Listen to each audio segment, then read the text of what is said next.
Munugode MLA camp కార్యాలయంలో Komatireddy Susheelamma foundation ఆధ్వర్యంలో కూడా కంటి పరీక్షలు చేసి వారి కంటి ఆపరేషన్లు కూడా చేస్తున్నటువంటి పరిస్థితి అయితే కనిపిస్తుందని చెప్పవచ్చు. ఇది ఒక మూడవ విడత అని చెప్పవచ్చు. ఇప్పటికే నియోజకవర్గ వ్యాప్తంగా కూడా అందరినీ ఉచితంగా ఇక్కడ పరీక్షలు చేయించి కూడా ఆపరేషన్కు డాక్టర్లను ఇక్కడికి తీసుకొచ్చి ఆపరేషన్ని తరలిస్తున్నటువంటి పరిస్థితి కనిపిస్తుందని చెప్పవచ్చు. మనతో మాట్లాడడానికి ఎమ్మెల్యే రాజగోపాల్ రెడ్డి గారు ఉన్నారు. సార్, మొత్తం మీద గతంలో కూడా చూడడం జరిగింది మునుగోడు, ఇవాళ చండూరు, ఇది ఒక మూడో విడత అని చెప్పవచ్చు. వందలాదిగా కూడా పెద్ద ఎత్తున వచ్చేసేసి ఉచితంగా కంటి పరీక్షలు చేయించి ఆపరేషన్లు కూడా చేస్తున్నటువంటి పరిస్థితి ఏం సార్ నియోజకవర్గంలో? అంటే ఇది మేము ఒక శంకర్ హాస్పిటల్ అని చెప్పి హైదరాబాద్లో ఒక ప్రముఖ హాస్పిటల్ తోటి మాకు పరిచయం అయిన తర్వాత వాళ్ళు ముందుకొచ్చి ఎవరైతే పేదలు గ్రామాల్లో ఉన్నోళ్ళు వృద్ధులు వాళ్ళు సమయానికి చిన్న చిన్న ఇన్ఫెక్షన్స్ తోటి క్యాట్రాక్ట్ ప్రాబ్లం తోటి వాళ్ళు సమయానికి ఆపరేషన్ చేయించుకోకపోతే వాళ్ళ కళ్ళు పోయే ప్రమాదం ఉందంటే మా మున్గోడు నియోజకవర్గంలో స్టార్ట్ చేద్దామని చెప్పి మా మదర్ పేరు మీద ఉన్న ఫౌండేషన్ కోమటిరెడ్డి సుశీలమ్మ ఫౌండేషన్ లక్ష్మి వీళ్ళందరూ కలిసి ఆలోచన చేసి మా నియోజకవర్గ స్థాయి నాయకులందరూ కూడా దీంట్లో ఎంతోమంది యువకులు మా నియోజకవర్గ స్థాయి నాయకులందరూ కూడా కలిసి గ్రామాల్లో ఉన్న పేదలకు కళ్ళు మంచిగా చేయించాలి, సర్జరీ చేయాలనే ఉద్దేశంతో స్టార్ట్ చేసినాం. నిజంగా ఇది మూడో విడత చాలా బ్రహ్మాండంగా బాగా నడుస్తుంది. ఇంకా రాబోయే రోజుల్లో కూడా చాలా అవేర్నెస్ తీసుకొచ్చి విలేజ్లలో ప్రతి ఒక్క మహిళకు, ప్రతి ఒక్క అబౌవ్ 45 అబౌవ్ 50 ఇయర్స్ ప్రతి ఒక్కరికి కూడా ఐ చెకప్ చేయిస్తాం. చేసి ఇదే క్యాంప్ ఆఫీస్లో చేసి అవసరమైన వాళ్ళందరినీ కూడా హైదరాబాద్ తీసుకుపోయి సర్జరీ చేపిస్తామని చెప్పి నేను తెలియజేస్తాను. గతంలో కూడా కేసీఆర్ఐఎంలో కంటి వెలుగు పరీక్షలు కూడా పూర్తిగా రాష్ట్ర వ్యాప్తంగా కూడా కంటి వెలుగు చేయించినటువంటి పరిస్థితి అయినా కానీ ఇప్పుడు పెద్ద మొత్తంలో చూస్తున్నాం, వేలాది సంఖ్యలో కూడా వస్తున్నటువంటి.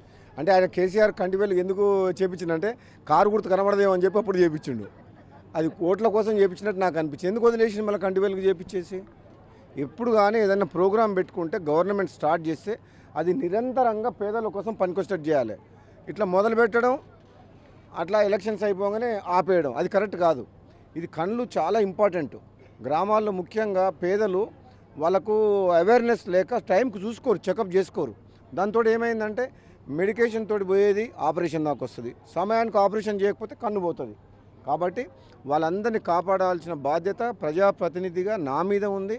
ఒక డెవలప్మెంట్ ఒకటే కాదు, ఒక సర్వీసు, ఒక మానవత్వంతో కొంతమంది మనం పేదలకు సాయం చేయాలన్న లక్ష్యంతో ఇది మా అమ్మ పేరు మీద ఉన్న ఫౌండేషన్ ఉంది.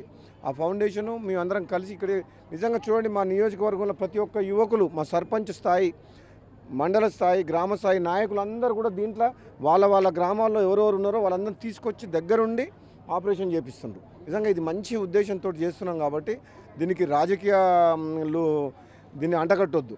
రాజకీయాలకు అతీతంగా, పార్టీలకు అతీతంగా ఎవరికైతే పేదోళ్ళకు ఉన్నారో వాళ్ళందరినీ వాళ్ళ కళ్ళు మంచిగా చేయించాలనే లక్ష్యంతో ముందు పోతాం. తప్పకుండా ఇది 100% సక్సెస్ అవుతుందని చెప్పాను. మొదటి నుంచి కూడా మూడే కాన్సెప్ట్లు, విద్య, వైద్యం, ఉపాధి, మూడు కాన్సెప్ట్లనే ఎక్కువగా ఇస్తున్నారు. విద్యపై కూడా ఎక్కువగా దృష్టి సారిస్తున్నటువంటి పరిస్థితి. డెఫినెట్గా మున్గోడు నియోజకవర్గం చాలా రకాలుగా ఎన్నో సమస్యలతోటి ఇక్కడ ప్రాంతం ఉంది. ముఖ్యంగా ఇప్పుడు మాకు చెప్పిన సాగునీరు లేదు, తాగునీరు సమస్య ఉంది. అన్ని బళ్ళల్లో క్లాస్ రూమ్స్ లేవంటుండ్రు. గవర్నమెంట్ హాస్పిటల్లో పనితీరు మొత్తం ఘోరంగా ఉంది. గవర్నమెంట్ హాస్పిటల్ పోతే ఈ పేదోళ్ళు ఏదైనా ప్రైవేట్ హాస్పిటల్ పోతేనో లక్షల రూపాయలు ఖర్చు అవుతుంది. కాబట్టి డెఫినెట్గా ఈ కాంగ్రెస్ పార్టీ ప్రభుత్వం, ప్రజాపాలన, ప్రజాప్రభుత్వం 100% పేదవాళ్ళందరికీ కూడా విద్య, వైద్యం అందించడమే కాక వాళ్ళకు ఉద్యోగ అవకాశాలు కానీ, రైతులకు కానీ ఎక్కడ ఏ సమస్య వచ్చినా ఈ ప్రభుత్వం ఆదుకుంటుంది. ఆలస్యం అయినా సరే, మనకు రాష్ట్రంలో ఆర్థిక పరిస్థితి బాగాలేదు, కొంచెం లేట్ అవుతుంది. అయినా కానీ మొత్తం మీద ఏదైతే మేము మాట చెప్పినామో పేద ప్రజలకు విషయంలో కాంగ్రెస్ పార్టీ ఏదైతే కమిట్మెంట్ ఇచ్చిందో తప్పకుండా నిలబెడతామని చెప్పి కూడా ఈ సందర్భంగా చెప్పారు. కానీ కేసీఆర్ మొన్న భవన్కి వచ్చి పూర్తిగా మాట్లాడింది, సంవత్సర కాలంలోనే పూర్తిగా కాంగ్రెస్ పార్టీ విఫలమైంది, ఇక మళ్ళీ మన రోజులే రాబోతున్నాయని కూడా ఆయన మాట్లాడింది. ఇప్పుడే స్టార్ట్ అయింది.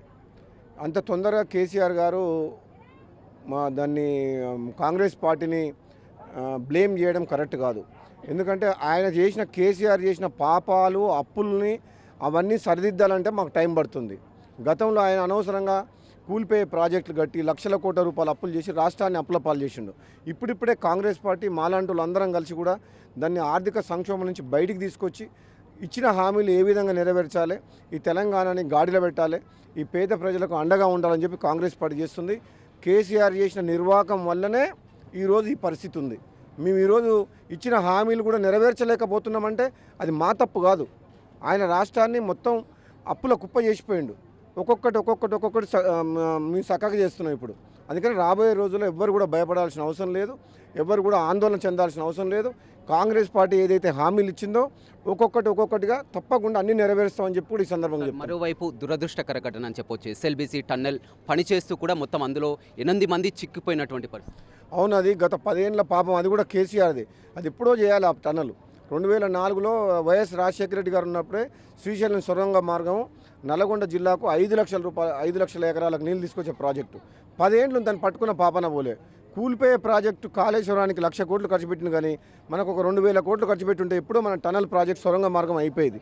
కాంగ్రెస్ పార్టీ వచ్చిన తర్వాత ఉత్తమ్ కుమార్ రెడ్డి గారు, ఇరిగేషన్ మినిస్టర్ గారు చాలా చొరవ తీసుకొని ఆ పనులు వేగంగా పనిచేస్తారు. అది దురదృష్టవశాత్తు ఒక సంఘటన జరిగింది, ఆ కప్పు పైకప్పు కూలిపోయింది. తప్పకుండా వాళ్ళని ప్రాణాలతో బయటికి తీసుకొచ్చే ప్రయత్నం ప్రభుత్వం చేస్తుంది. ఏది ఏమైనా కానీ ప్రభుత్వం ప్రజల ప్రాణాలను కాపాడే విషయంలో ఎన్ని కోట్లైనా ఖర్చు పెట్టి వాళ్ళ ప్రజల్ని కాపాడుతుంది. కానీ కేటీఆర్ నిన్న ఒక ట్వీట్ చేయడం జరిగింది. కాళేశ్వరం కూలిపోతే మీరంతా విమర్శలు చేశారు, ఇప్పుడు దీనికి రాష్ట్ర ప్రభుత్వమే బాధ్యత వహించాలి అదేవిధంగా అంటూ కూడా ఇలా ట్వీట్ చేయడం ఇలా అంటే ఇది డిజైన్ ప్రాబ్లం కాదు. డ్యూరింగ్ కన్స్ట్రక్షన్ టనల్లో సొరంగంలో పైన కప్పు కూలిపోయింది, అదేమో డిజైన్ ప్రాబ్లం తోటి డ్యామ్ కూలిపోయింది. దీనికి పొంత లేదు. కేటీఆర్కి ఎక్కువ నాలెడ్జ్ లేనట్టుంది. మళ్ళీ పోయి అమెరికాలో ఉద్యోగం చేసుకోమని చెప్పు.